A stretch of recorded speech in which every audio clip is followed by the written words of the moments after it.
is best known here in the Bay Area for his long-running solo show, which just, holy shit, I just totally forgot the name of the fucking show. Love, Humiliation, and Karaoke. Did I get it right? All right, no more lemon drops for me.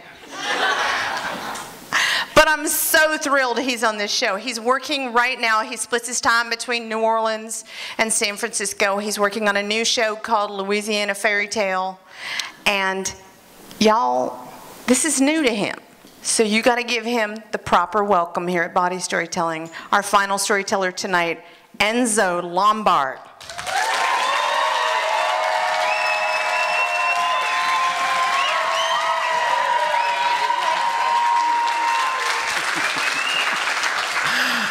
I've never done this with a mic before. Okay, this is a childhood tale. I'm going to just drop you right into it. 1969, Baltimore, Maryland. We are riding down Erdman Avenue in my mother's hot fucking Plymouth Scamp convertible. Just painted Daytona orange. 69, so I'm 4 years old. And remember how the old cars in the 60s used to have that armrest that came down, and they were never really armrests. Kids would use them as booster seats and sit on them. So I'm sitting in this booster seat, and my mom is driving me to McDonald's because we're gonna try this brand new sandwich that just came out called the Filet-O-Fish. And so we get to the parking lot, and now this is back when McDonald's just had the one big arch instead of the two arches that came later. And we were just getting something to go, and this is also before drive-thrus. So you have to actually park and go in and get your food. And so while my mother was doing that, I had like 5, 10 minutes, whatever it was. So I did what I always did when I was by myself. I sang. I sang the theme song from my favorite television show, That Girl, starring Marlo Thomas. Diamonds, daisies, snowflakes, that girl. Join in if you know the words. She's tinsel on a tree. She's everything that every girl should be. My mother comes out and goes, "Shut up!" She throws the bag with my sandwich, and it ricochets off my leg and lands on the chair. In the parking spot next to us was some lady that I didn't even notice, and she had apparently been, you know, watching all of this. And so she sort of like read my mother the riot act, and she said, "I have been listening to that child sing for the last 10 minutes. He sings like an angel from heaven. That voice is a gift from God, and you should be encouraging him, not discouraging him."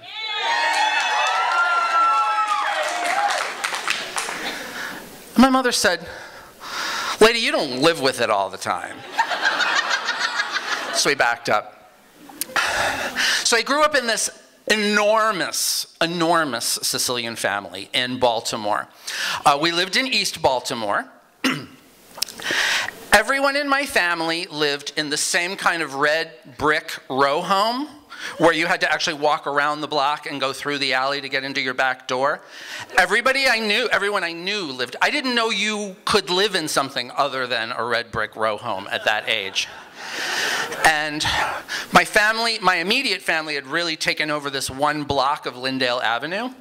And my grandmother lived in this house. My Aunt Lois lived across the street and over to. My Uncle Louis lived 3 houses over on the same side of the street. They would go out on their front porch and have full-scale operatic arguments with each other like nobody else lived on the block. "I brought the goddamn manicotti last week. Jesus, Mary, and Joseph, do we have to go through this every week? You're bringing the Sfinge. End of story."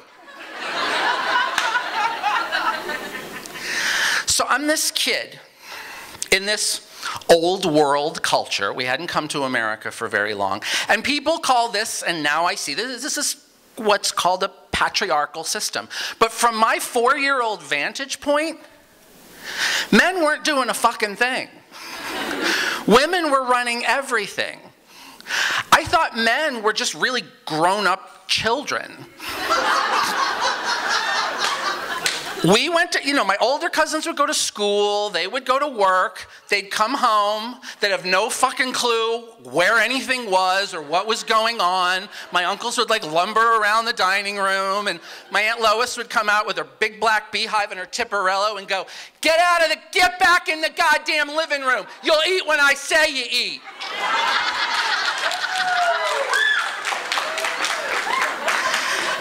And it wasn't just my family. Oh, now I was not allowed to learn to cook because I was a boy.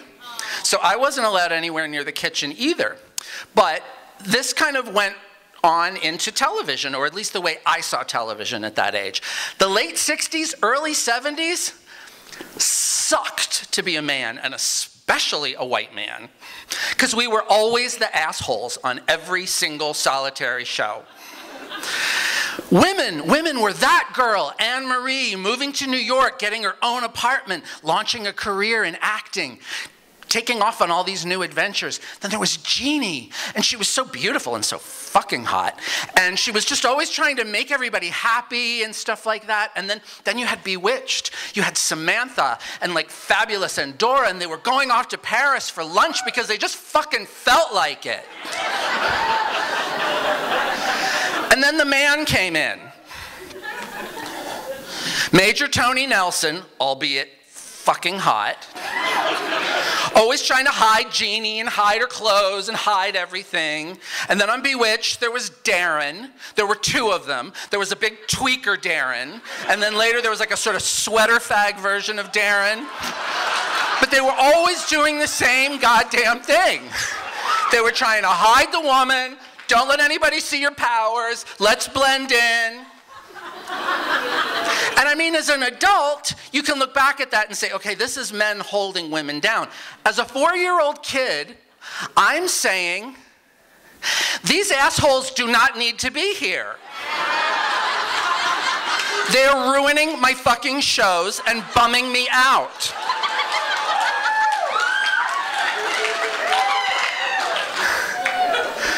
So, okay, Sicilian family.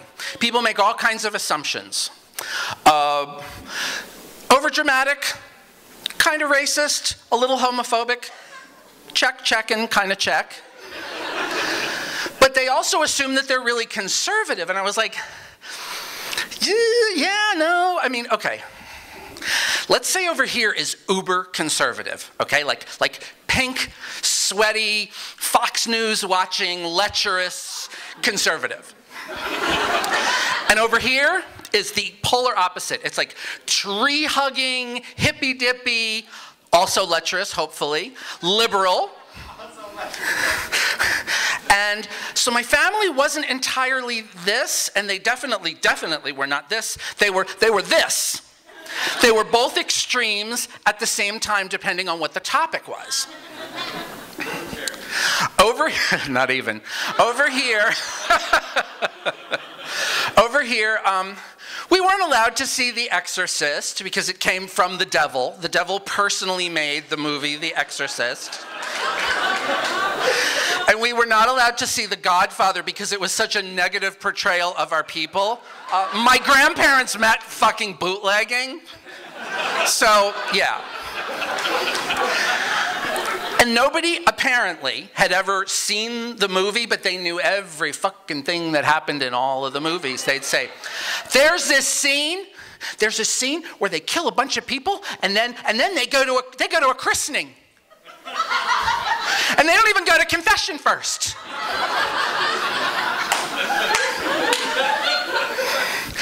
Then you've got, okay, on this part I will say, I remember my Aunt Patty wanting to go to textile school in New York, and that was like her announcing that she wanted to be a prostitute. It was so inconceivable to even think about moving out of the house if you were a female and you were not getting married. However, on the other hand, my family owned and operated Baltimore's very first queer bar. Whoa. from 1951 until 1965. So this is like way before Stonewall, okay? This is like hardcore shit. You can Google it. Pepper Hill, named after my Aunt Connie's 2 Great Danes. Pepper Hill is very, very famous in Baltimore. There was an enormous raid in 1955. A bunch of DC people were thrown in jail. And I had heard about the raid, but my family constantly tried to deny that it was a gay bar. They tried to tell me that the raid, because, you know, I was the type of person that would ask, the raid was for bootlegging. Bootlegging in 1955. I was 4 years old. I wasn't a fucking moron.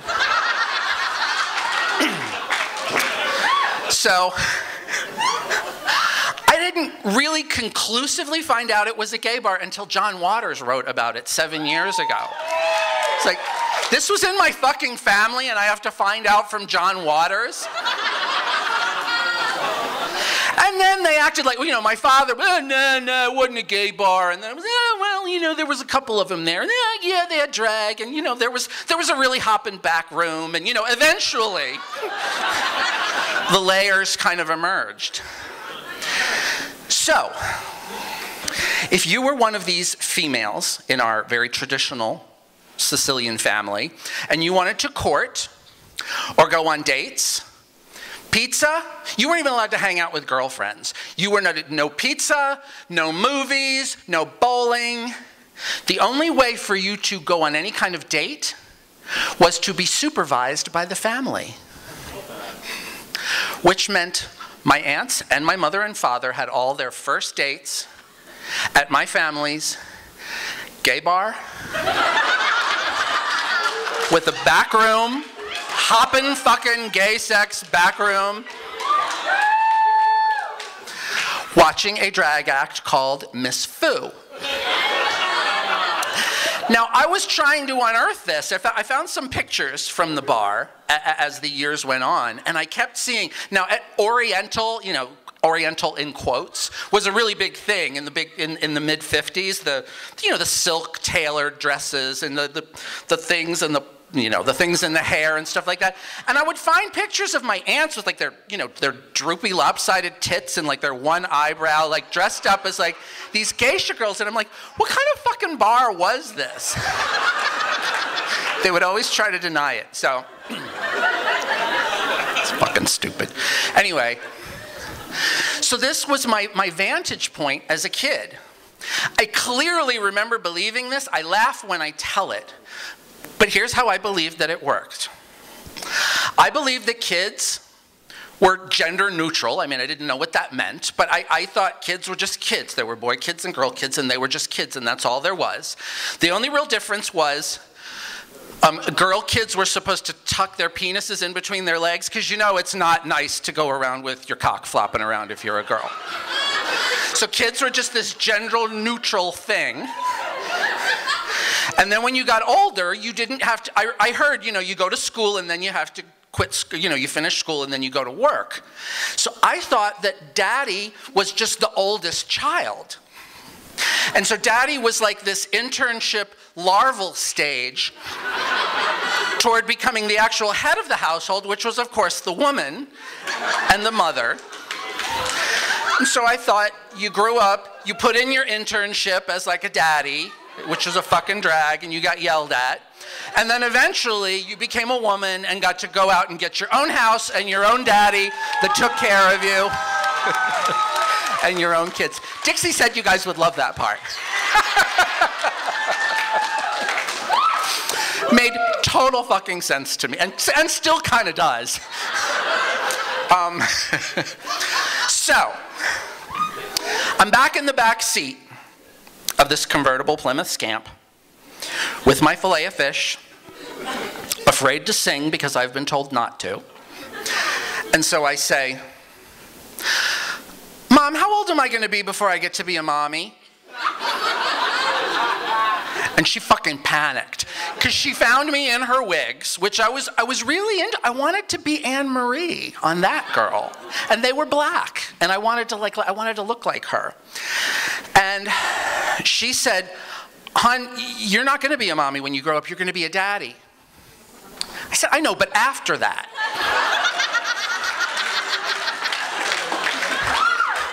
And she said, there is no after that. Boy kids become daddies and girl kids become mommies, and that's all there is. It was like she had stuck a knife through my fucking heart. I was like, this cannot be. And I mean, looking back, I realized, did I want to be a woman? Did I want to grow up and be a woman and have a female? It wasn't that. I wanted the independence. I wanted the hope. I wanted the love. And I really liked to run shit.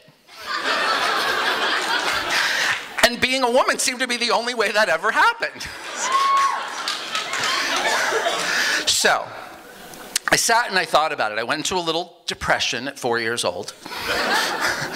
And I realized that there was a way around it. Because I knew about queers. Now, queers was not a negative word yet in the 60s. And I had only heard superlative things after the word queer. Queers are just better. Get some queers in here. They're going to make this place look fucking fabulous. Queers can do everything better. Queers are more fun. So I didn't grow up with the typical kind of homophobic thing that comes after, a sort of statement like that. Here's what I thought about them. I thought that these were daddies that somehow managed to get out of the internship, maybe due to like a physical disability or something, like you get out of the military, and they got to go live with their friends in these fabulous spaces, loft spaces that they found that only queers got to live in. And they got to throw fabric around and decorate them really beautifully.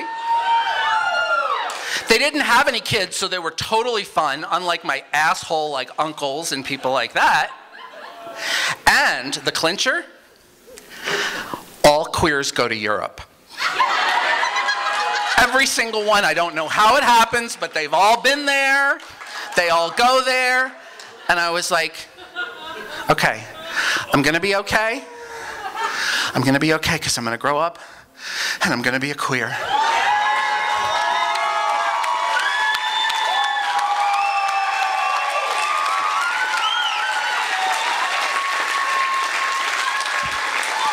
And I grew up, and that's exactly what I did. Thank you guys so much.